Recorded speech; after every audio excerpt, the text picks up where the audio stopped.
Olá, gente, tudo bem?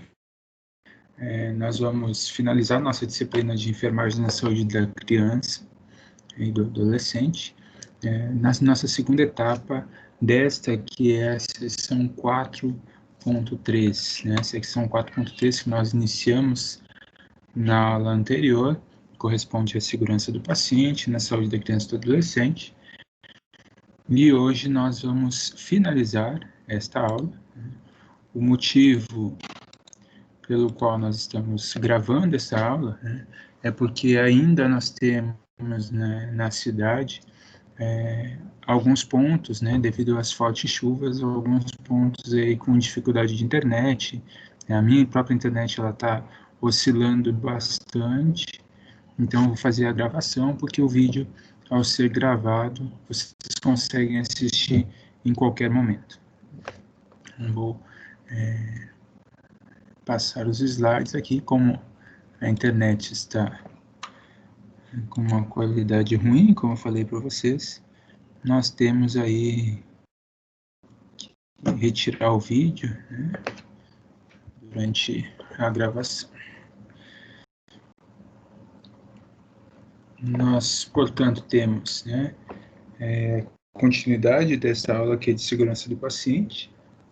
Nós vimos na aula anterior, a aula gravada está aqui disponível também no canal do YouTube, vocês podem procurar aí por segurança do paciente, na saúde da criança e adolescente, aula 1 de 2. E tem também a aula do semestre anterior, está aí salva no nosso canal, vocês também podem assistir, eventualmente a gente fala, né, complementa uma para uma turma, para outra turma, então vocês podem assistir todas as gravações aí, que vai ser bom para vocês, até para revisar para a nossa prova, que muito provavelmente vai acontecer na segunda-feira que vem, né? Afirmar a data da realização da prova, né? Segunda, terça, quarta-feira, né? Mas aí a gente vai precisar observar a partir da nossa próxima, né? Durante essa semana vai ser disponibilizada pela coordenação a data da nossa prova, e aí vocês vão poder ter toda aquela questão do número de horas, né, que está disponível no AVA, a prova, para que vocês possam realizar. Estou verificando aqui uma possibilidade de disponibilizar para vocês alguns lembretes, né, ao longo da semana, mas a gente vai precisar verificar aí a disponibilidade para poder fazer essas gravações. Mas, de qualquer forma, nós temos aí no canal, e também tem lá no nosso encontro, nos nossos encontros no Teams, todas as devidas gravações. Vocês também acessem a pré-aula e pós-aula da disciplina de enfermagem na saúde da criança e do adolescente, e vocês vão conseguir, né, ter êxito na prova. Eu tenho certeza disso. Falamos na nossa aula anterior sobre os erros, sobre tudo aquilo que pode ser, né, os riscos que podem ser presumíveis, e com essa presunção do risco, a gente consegue ter a ação. Então, desde Hipócrates, né, cumprimum non nocere, né, a lei do ouro, indicando que aquilo que não desejas para ti, também não faças as outras pessoas, através de Confúcio, Rabi Hillel, né, não faças aos outros o que não queres que te façam, e Jesus Cristo, com uma visão de beneficência, tudo que querem que as pessoas os façam, né, também a elas. Falamos da teoria do queijo suíço, né, que é aquela teoria onde, desde o momento da prescrição médica, no caso de uma prescrição, da prescrição ao acidente, né, que pode ser realizado tanto no momento da prescrição, da dispensação, armazenamento ou administração do medicamento. Então, são erros, né, e aí a gente utiliza o queijo suíço, né, que a sua imagem tem esses furos do queijo suíço. Então, para que ocorra um acidente, eu preciso que eu acerte, né, ou seja, o erro ele precisa ser tão certeiro que eu precise atravessar vários pontos aí, né, para que eu possa, enfim, chegar em um acidente. Então, tem tantas barreiras que poderiam ser utilizadas aí para que não ocorresse o erro, mas ainda assim, através da teoria do queijo, essas falhas podem nos levar a um acidente.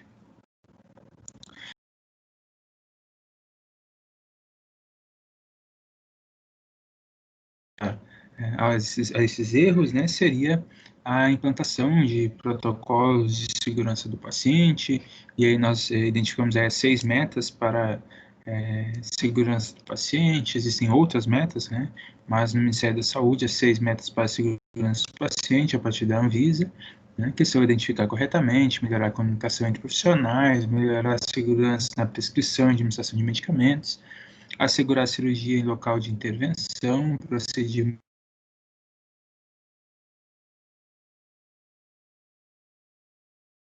risco de quedas, bem como de lesões por pressão. Temos ainda que enfatizar a importância da construção de protocolos assistenciais dentro da enfermagem, que é esta nossa é o nosso curso, é o que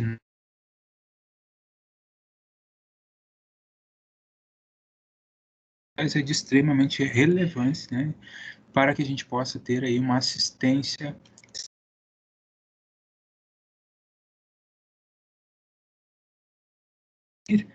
procedimentos operacionais padrão, ou seja, os POPs, né? Ao seguir protocolos, ao seguir POPs, nós temos um padrão dentro da enfermagem de excelência, né? E não aquilo que cada um viu em um local diferente. Aprendi na minha formação a realizar um procedimento assim. Não, porque eu aprendi que tal procedimento poderia ser feito.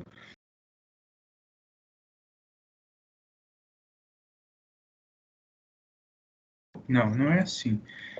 Quando nós seguimos protocolos, quando nós seguimos procedimentos operacionais padrão, que são os POPs, isso significa dizer que eu tenho cada vez menos, né, a ocorrência de erros, né, porque se eu tenho um profissional, né, que está me auxiliando, por exemplo, para realizar um procedimento, quando eu passo a utilizar, a ter a assistência de um outro profissional, este procedimento pode ter um erro, porque o POP não foi devidamente utilizado, ou porque teve ali uma confusão entre os profissionais, e quando eu tenho um protocolo assistencial, quando os operacionais padrão de fato implementados naquele local, eu tenho uma redução drástica do número de erros, contribuindo aí para a segurança do paciente. Então, é de fundamental importância que nós possamos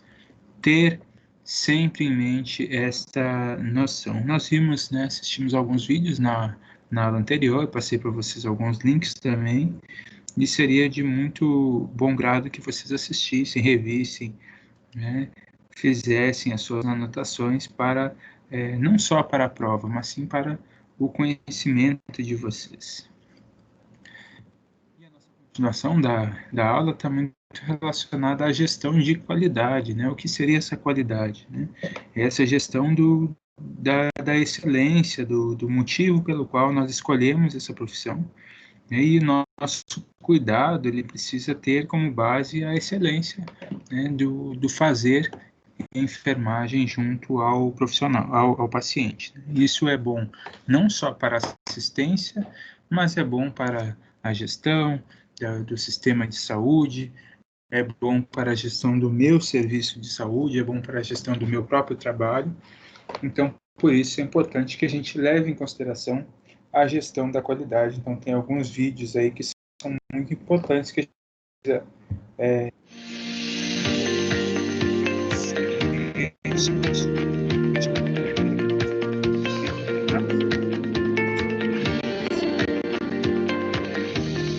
O grande problema do sistema de saúde hoje é que eu não consigo garantir 100%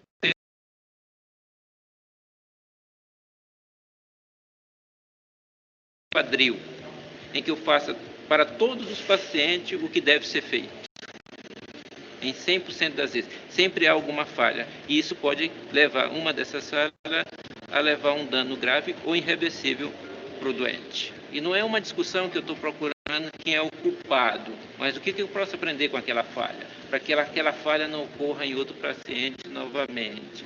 Esse é o segredo. Foi por isso que a aviação é segura. Por que você entra no avião hoje e se sente seguro? Você não pergunta quem é o piloto. Por quê? Porque a aviação é altamente segura. Tem vários protocolos de segurança, a hierarquia acabou.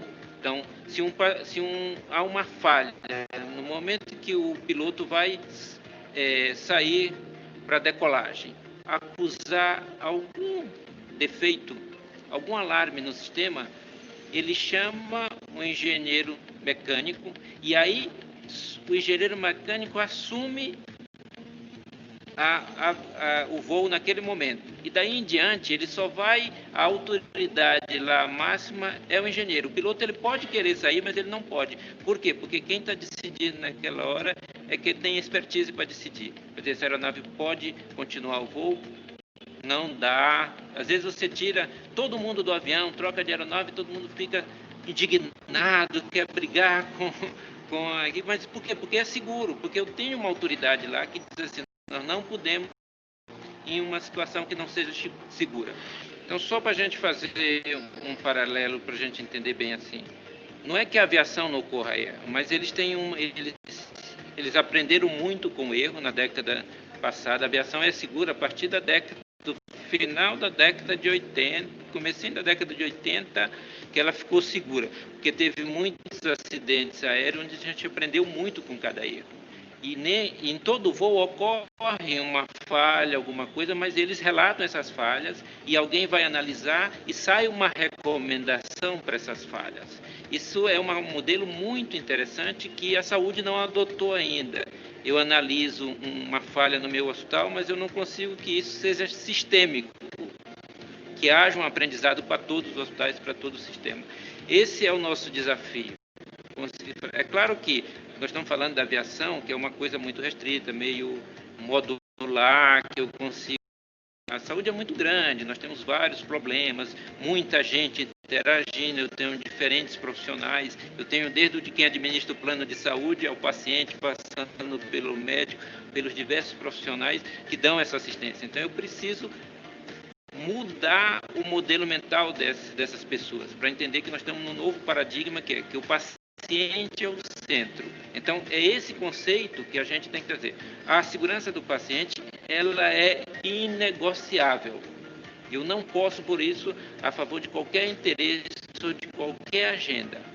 Então, nós temos que garantir isso. Então, qual é a mensagem final? Nós precisamos ter uma assistência que seja segura, confiável e custo-efetiva.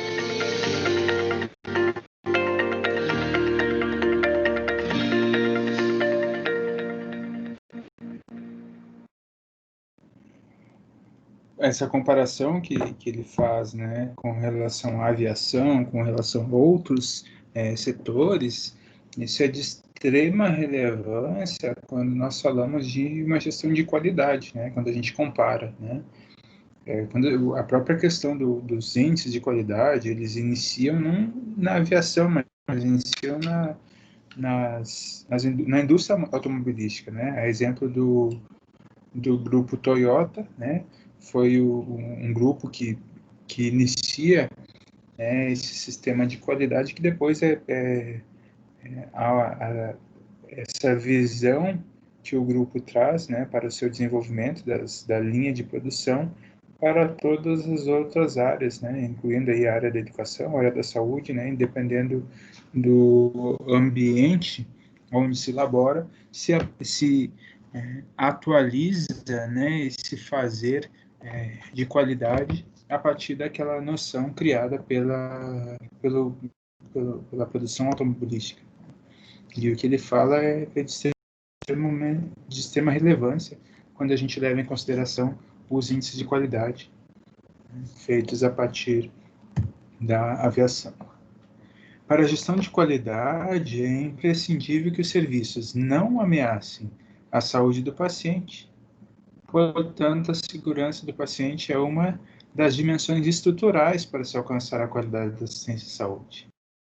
Quando a gente observa no gráfico ao lado, nós temos uma importante aí que a qualidade tem, ela é dependente do tempo, do custo, né, do escopo das ações.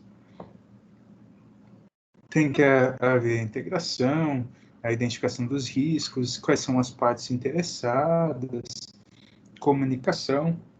Tudo isso vai influenciar na qualidade do sistema prestado, né? E aí leva em consideração tanto recursos humanos, que é uma equipe qualificada, com uma quantidade adequada, né, dimensionamento, tanto que a gente escuta falar dentro da enfermagem do dimensionamento de pessoal, mas pouco se enxerga essa aplicação do dimensionamento de pessoal. Vocês podem entrar nos sites do Conselho Federal de Enfermagem, do nosso próprio Conselho Regional de Enfermagem da seção Amapá, existe o link para o desenvolvimento dos cursos, né, de dimensionamento, o cálculo de dimensionamento pessoal.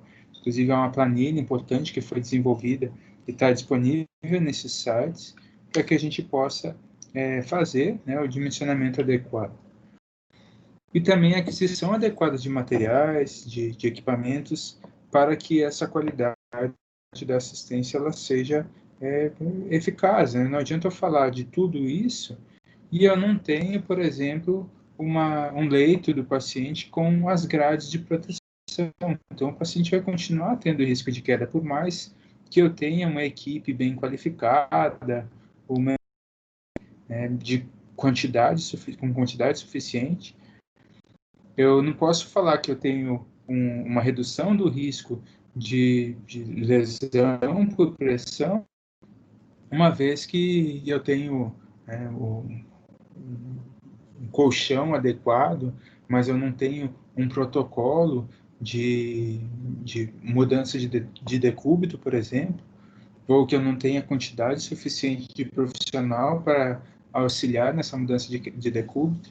Risco de perda de catéteres e sondas, se eu não tenho ali, desde um momento relacionado à educação desse paciente, com relação à sua movimentação, né, a mobilidade dentro do leito, né, a própria questão da informação levada ao acompanhante, né, a própria questão do risco de broncoaspiração, se eu não tenho cuidado voltado a esse paciente, né, após as refeições, em relação do paciente no leito.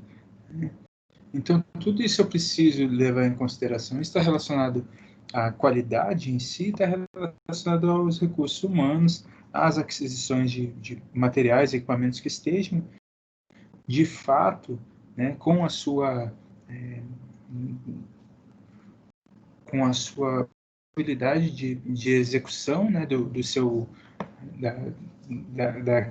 daquela ferramenta, por exemplo, vou elevar a cabeceira do paciente. Se eu não tenho, né, desde o funcionamento adequado daquele leito, como que eu vou reduzir, né, esse risco de broncoaspiração? Então, eu preciso ter tudo isso está envolvido, tanto recursos humanos quanto materiais, enquanto a própria questão da relação entre esses profissionais e os pacientes. Quando a gente fala de gestão de qualidade, é importante que a gente leve em consideração também. A todo momento, um incidente relacionado à assistência ao paciente, como administrar o medicamento na dose errada ou o paciente cair da cama, acontece nos hospitais do mundo.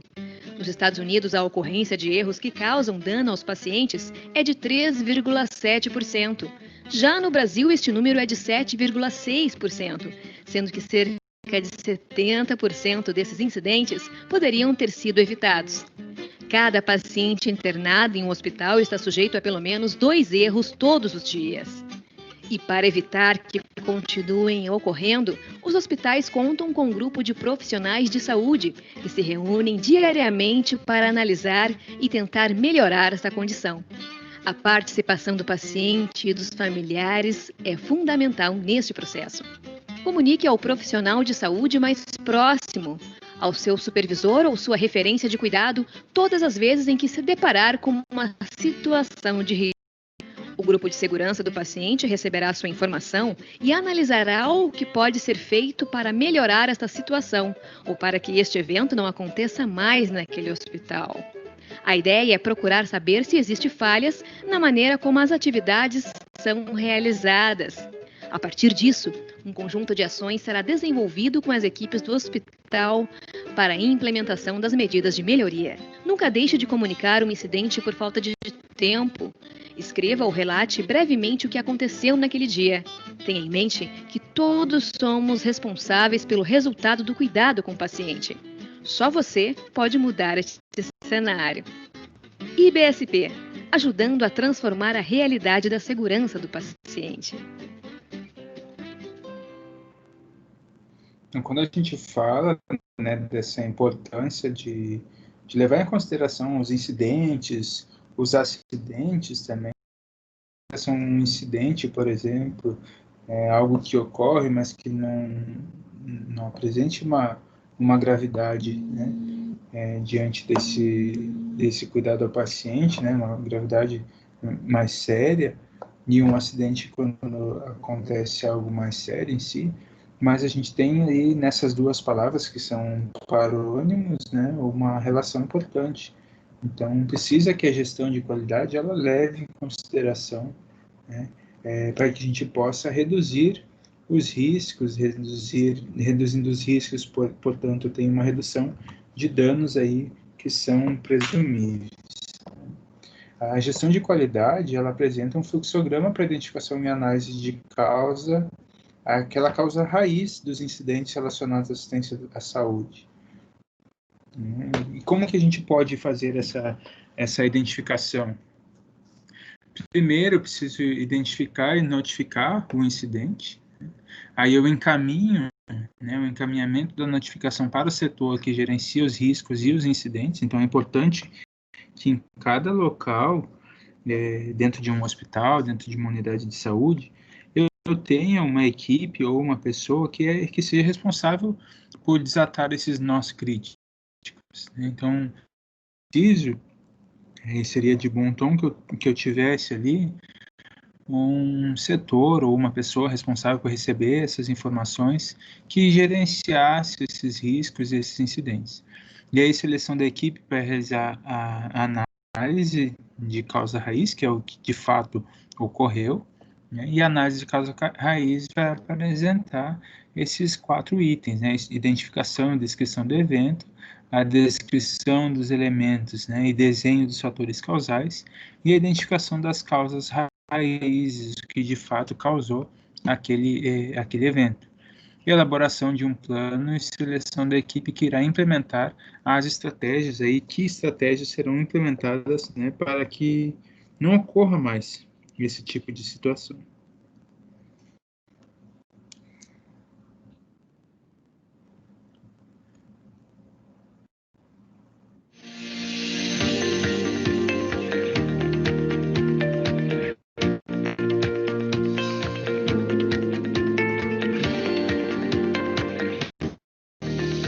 As instituições têm uma tendência a receber as notificações de eventos, classificar e não dar seguimento nas análises, porque a gente tem um volume muito alto de notificações e isso inviabiliza um processo de análise mais criterioso. Então, é melhor que você escolha um evento adverso, e que essa equipe multidisciplinar possa analisar ele de uma forma mais detalhada e que a gente consiga implementar a barreira, ter confiabilidade de barreira para tratar esse evento. E uma avaliação posterior também, e um monitoramento. Ficou evidente que as análises dos eventos, elas devem ser feitas, você deve escolher um evento adverso com dano grave e uma análise mais detalhada. Então, é melhor que as instituições façam uma análise bem detalhada e que a gente encontre realmente a causa raiz do problema dentro dos processos, ao invés de analisarmos muitos eventos e não chegarmos a uma causa específica.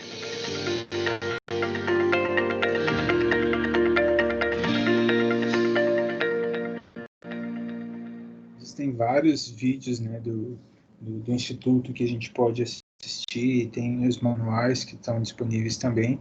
É importante que a gente possa observar, então, esse funcionamento. O diagrama de Stirker, né, nos mostra a importância de como utilizar essa ferramenta, né? A ferramenta ajuda a compreender plenamente um problema e identificar todas as possíveis causas, e não apenas o óbvio, né? Quando conhecemos a causa do problema, estamos em melhor posição para implementar a solução.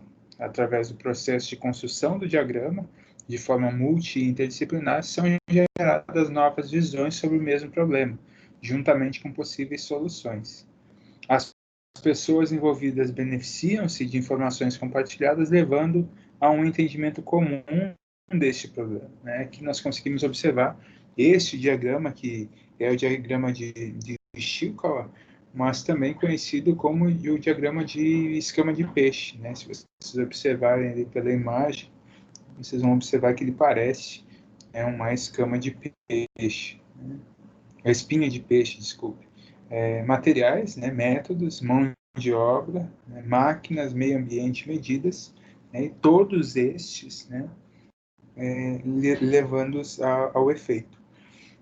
Um exemplo que pode ser utilizado de acordo com as causas identificadas pelo evento adverso de alergia medicamentosa foram estruturadas nos planos de ação para uma das causas, né? A causa seria o método, né, não identificada a alergia medicamentosa de forma sistemática na UTI, ou seja, né, eu incluiria, né, aqui onde fala, né, método, eu incluiria aqui a não, né, identificada essa alergia medicamentosa de forma sistemática naquela unidade, né, de terapia intensiva.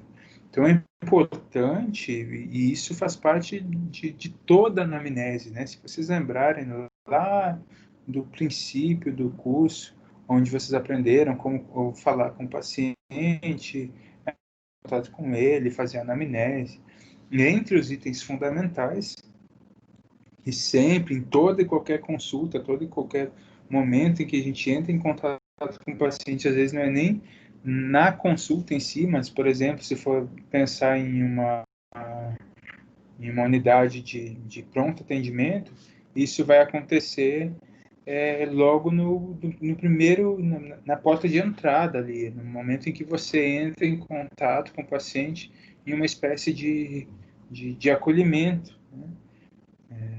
Porque antigamente, até mesmo na triagem, isso acontecia, né? Identificação de alergias, se o paciente tem alergia, alguma alergia medicamentosa, inclusive tem a utilização de determinadas pulseiras, como nós vimos em vídeos da semana anterior, que elas são identificadas, né, a partir de códigos, né, de cores, que esse paciente possui uma alergia, né, e aí anota qual o medicamento que esse paciente possui essa reação alérgica.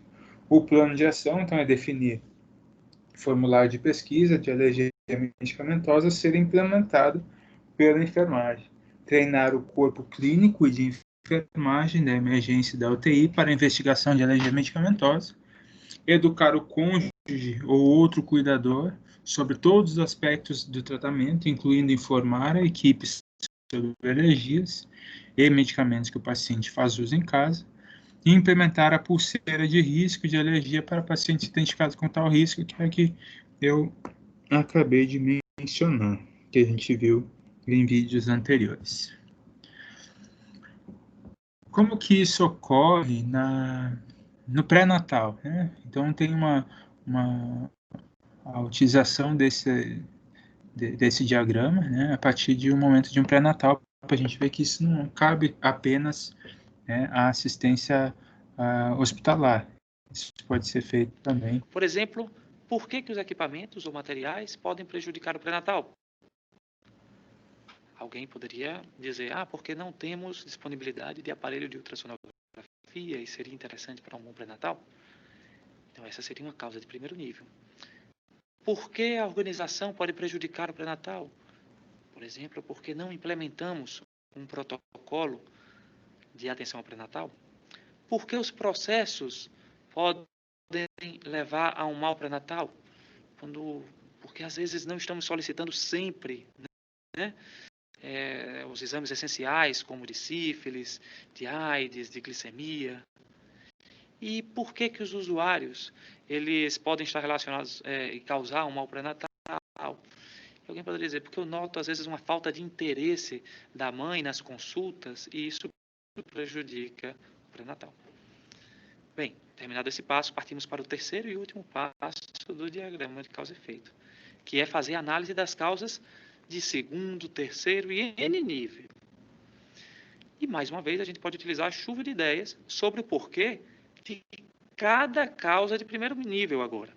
Ou seja, por que não solicitamos sempre algum exame essencial?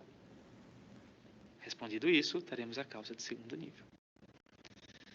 Finalmente, terminado essa análise, devemos classificar as causas para a tomada de decisões.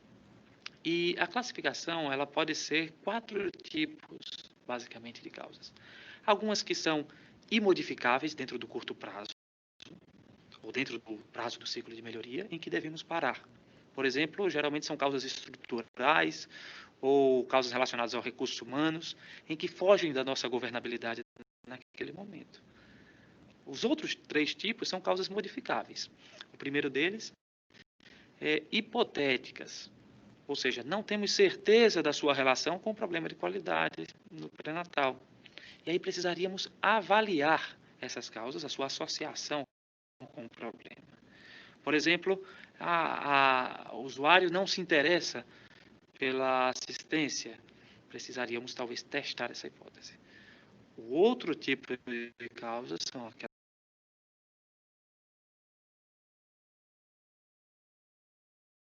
são causas evidentes, requisitos de qualidade, só que o primeiro tipo é daqueles que não foram avaliadas. E a nossa decisão seria avaliar essas. Por exemplo, sabemos que um requisito de qualidade é fazer o exame de sífilis nas gestantes, né? Então, se não sabemos quanto por cento das gestantes receberam a solicitação de exame de sífilis, né? Então precisaríamos avaliar isso, quantificar para tomar depois uma boa decisão em relação a essa causa. E o último tipo são aquelas também modificáveis, evidentes, só que já foram avaliadas. Por exemplo, a ausência de um protocolo. Sabemos que tem 0 protocolos. Qual é a nossa decisão? Aí, intervir diretamente, construir o protocolo e implantá-lo.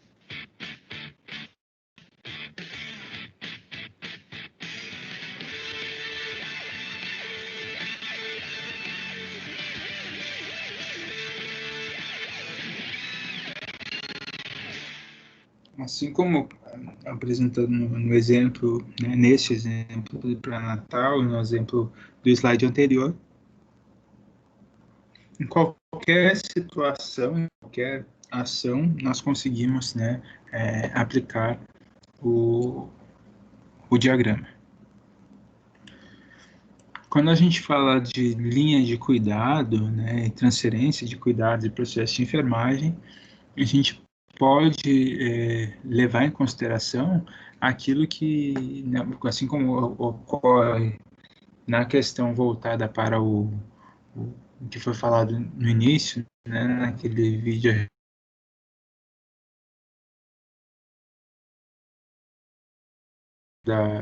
do grupo Toyota, né, de construção, né, de carros, né, desenvolvimento dessa importância, né, as linhas de montagem do próprio McDonald's, né, como vocês podem assistir no filme que relata como que surge a rede, né, a franquia. Então também aí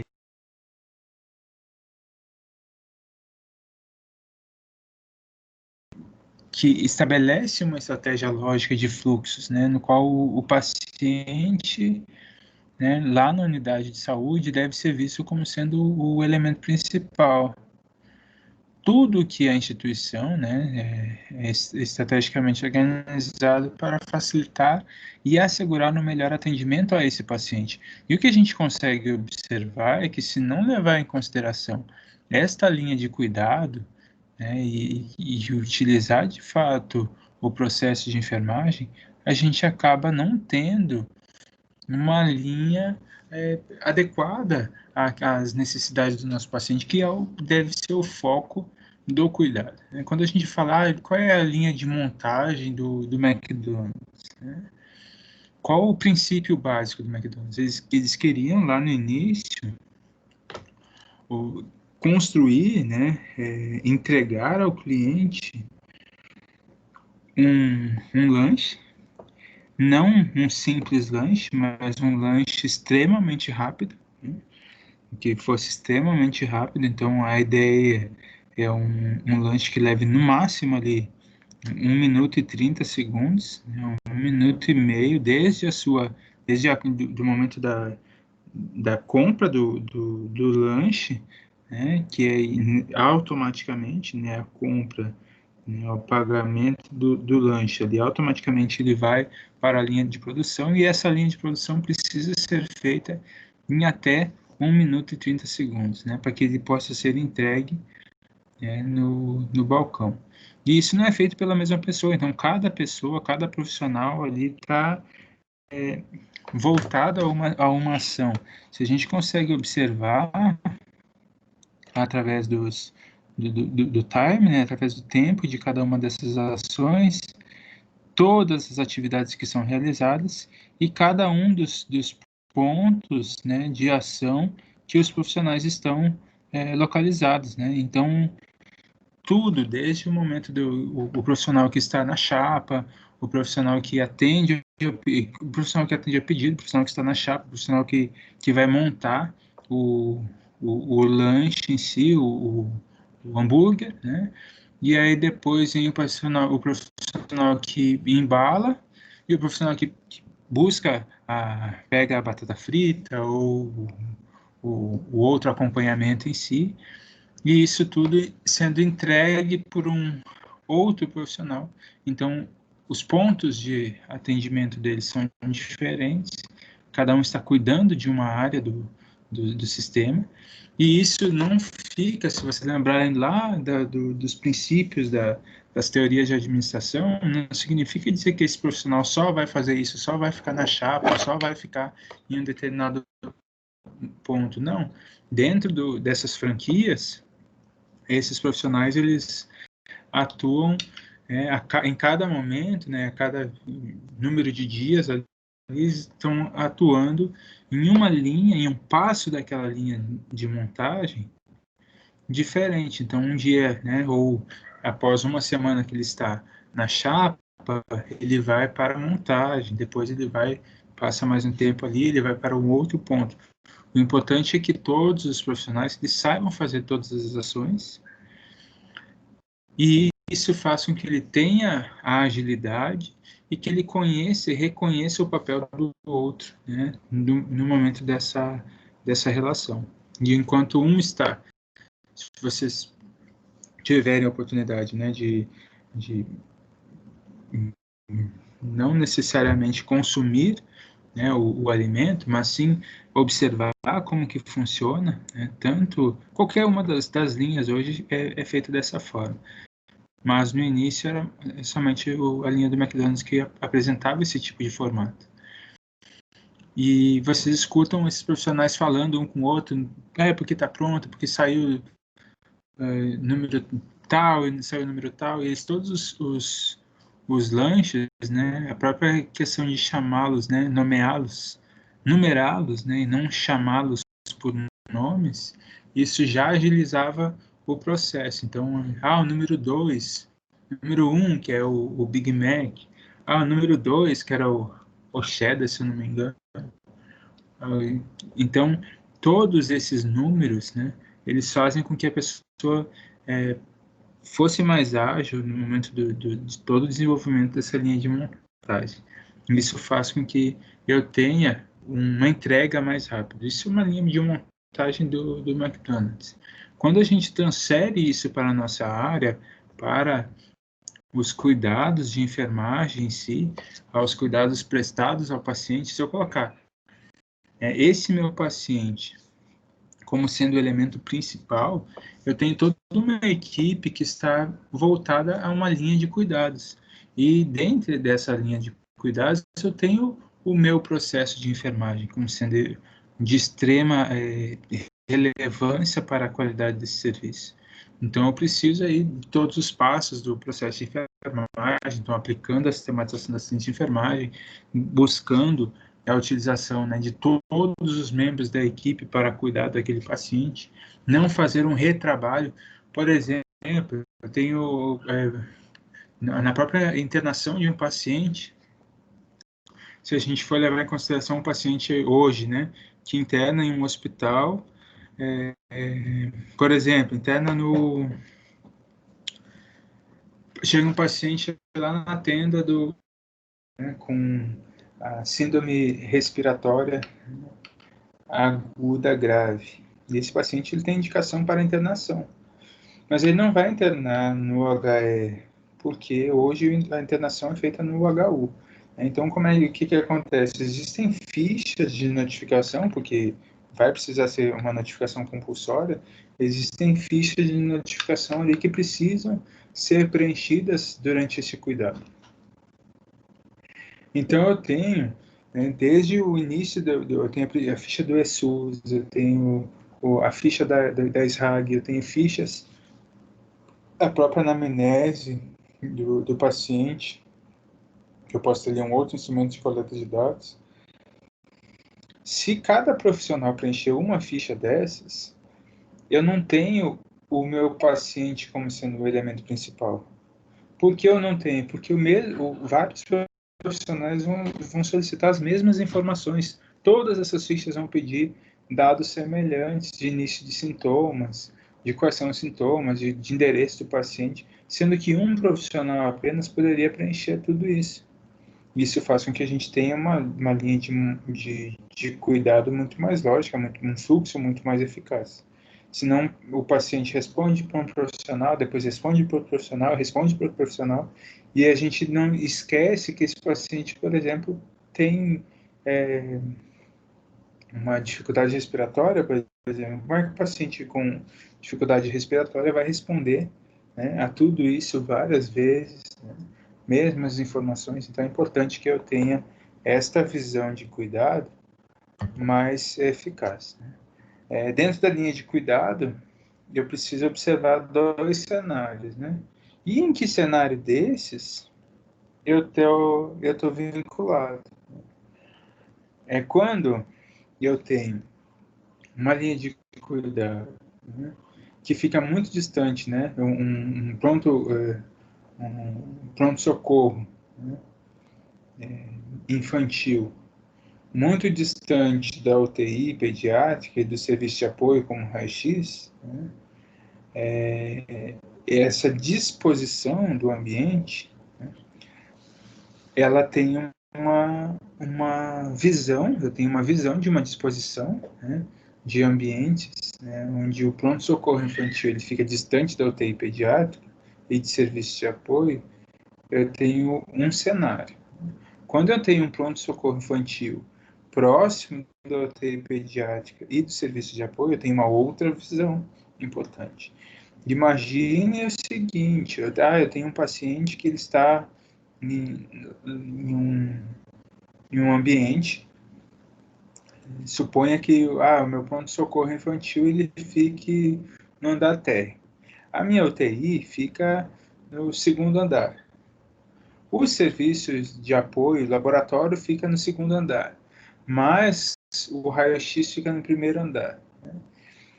E eu não tenho um fluxo adequado, porque esse paciente ele vai de um lado para o outro e volta, e vai e volta, e aí eu não tenho. Este cenário, ele é um cenário que não traz uma linha de cuidado baseada na segurança do paciente, baseada em uma transferência de cuidados que seja eficaz.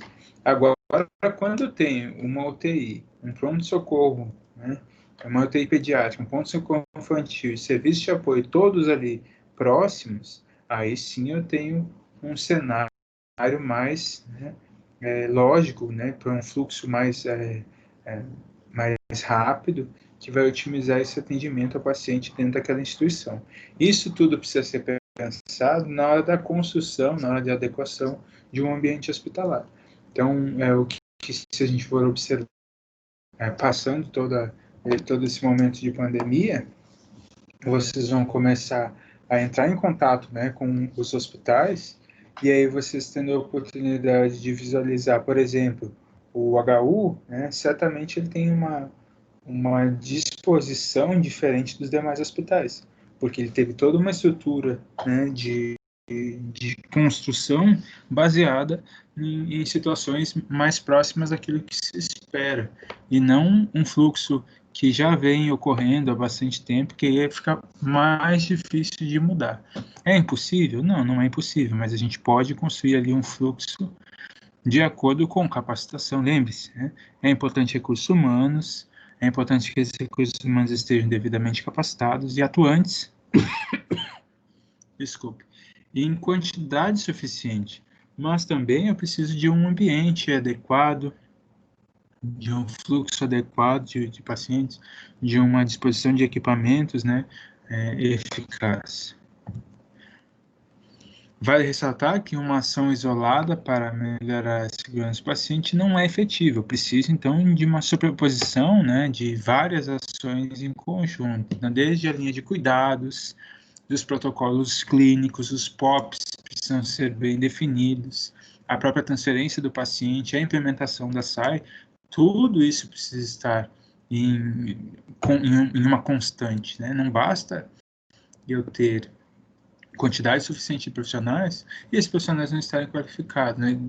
Não basta eu ter produtos todos novos se eu não tenho protocolo clínico, eu não tenho POP definido, né? Então, que a gente consegue observar assim, a própria pandemia, né? A pandemia nós tivemos aí várias construções de POPs, de protocolos, em pouco tempo, né? Se a gente for considerar ali que nós temos muitas situações hoje que ainda não tem POP, não tem protocolo, mas para os casos de COVID, casos suspeitos, casos confirmados, nós temos protocolos, né, disponíveis no país todo. Então, hoje implementados, né, é muito mais difícil o erro acontecer quando eu tenho esses protocolos clínicos efetivados, né, POPs bem definidos, né, eu tenho a própria questão da situação da regulação de pacientes internados hoje no Estado, que está bem definida, a implementação da assistência de enfermagem estando bem organizada nesses ambientes, com certeza a redução de tempo de internação vai acontecer com essa implementação adequada, e também a questão da própria questão da vinculação desse paciente, né, com a sua família, que o paciente internado por Covid no HU, por exemplo, não recebe visita, isso tudo é intermediado pela própria questão do assistente social. Então, é importante que a gente leve tudo isso em consideração para que a gente possa ter uma quietada para a qualidade dessa assistência à saúde do paciente, levando em consideração tudo o que é importante, né, para o desenvolvimento desse cuidado em todas as linhas de assistência que o meu paciente ele precisa, né? Então, eu peço para que vocês façam a leitura, né, dessa sessão, que é da unidade 4, né, 4.3, faço a leitura do material, tenho certeza que já fizeram, né, a pré-leitura, fizeram atividade de pré-aula, né, agora finalizando a nossa aula que foi feita em 2 momentos, vocês têm a questão da leitura do pós-aula, façam as atividades pós-aula também, façam as suas anotações. Eu encaminho para vocês algumas referências também complementares para que vocês possam fazer a leitura, possam acompanhar e possam desenvolver um conhecimento cada vez mais eficaz, né? Estudem, nossa prova vai ser marcada ainda para a semana que vem, mas o que nós já sabemos é que ela vai acontecer na próxima semana. E ao longo dessa semana aí a gente vai conversar mais um pouquinho, mas de todo caso, a nossa sessão 4.3 nós finalizamos, né? O que nós temos ainda é a revisão de alguns dados, né, de parciais que a gente precisa verificar como que nós estamos com relação a essas parciais, com relação a todo o desenvolvimento dessas atividades.